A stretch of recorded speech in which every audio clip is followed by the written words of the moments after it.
ममता और अहंकार से रहित होकर समस्त बंधन काट डाले। उन्होंने दृढ़ भगवान में से वाणी को, मन में मन को, प्राण में प्राण को, अपान में और अपान की उसकी क्रिया के साथ मृत्यु में तथा मृत्यु को पांचभूतमय शरीर में लीन कर लिया।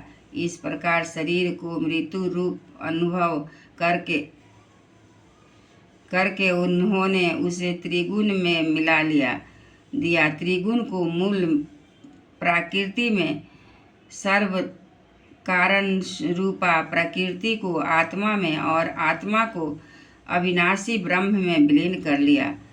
उन्हें यह अनुभव होने लगा कि यह संपूर्ण दृश्य प्रपंच ब्रह्म स्वरूप है। उसके पश्चात उन्होंने शरीर पर चीर वस्त्र धारण कर लिया, अन्न जल का त्याग कर दिया, मौन ले लिया और केश खोलकर बिखेर दिए। वे अपने रूप को ऐसा दिखाने लगे जैसे कोई जड़ उन्मत्त या पिशाच हो। फिर वे बिना किसी की बात देखे तथा बहरे की तरह बिना किसी की बात सुने घर से निकल पड़े। हृदय में उस ब्रह्म का ध्यान करते हुए, जिसको प्राप्त करके फिर लौटना नहीं होता, उन्होंने उत्तर दिशा की यात्रा की।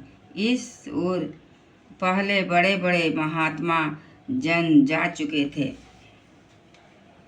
भीमसेन, अर्जुन आदि युधिष्ठिर छोटे भाइयों ने भी देखा कि अब पृथ्वी में सभी लोगों को अधर्म के सहायक कलियुग के प्रभावित कर दिया है। इसलिए वे भी श्री कृष्ण चरणों की प्राप्ति का दृढ़ निश्चय करके अपने बड़े भाई के पीछे पीछे चल पड़े।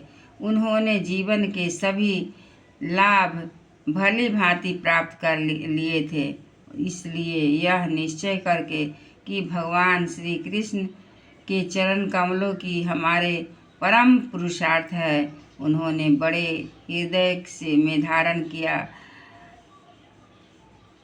पांडवों के हृदय में भगवान श्री कृष्ण के चरण कमलों के ध्यान से भक्ति भाव उमड़ आया। उनकी बुद्धि सर्वथा शुद्ध होकर भगवान श्री कृष्ण के उस सर्वोत्कृष्ट स्वरूप में अनन्य भाव से स्थिर हो गई। उसमें निष्पाप पुरुष ही स्थित हो जा पाते हैं। फलतः उन्होंने अपने विशुद्ध अंतःकरण से स्वयं ही वह गति प्राप्त की जो विषयाक दुष्ट मनुष्यों को भी प्राप्त नहीं हो सकता है। संसार एवं श्री कृष्ण प्रेमावेश में मुग्ध भगवतमय विदुर जी ने भी अपने लोक उन्हें लेने के लिए आए हुए पितरों के साथ वे अपने लोक जमलोक को चले गए। द्रौपदी ने देखा कि अब पांडव लोग निरपेक्ष हो गए हैं, तब वे अनन्य प्रेम से भगवान श्री कृष्ण की चिंतन करके उन्हें प्राप्त हो गई। भगवान के प्यारे भक्त पांडवों के महाप्रयाण की इस परम पवित्र और मंगलमय कथा को जो पुरुष यथा श्रद्धा से सुनता है, वह निश्चय ही महाभगवान की भक्ति क्या कर रहे हैं।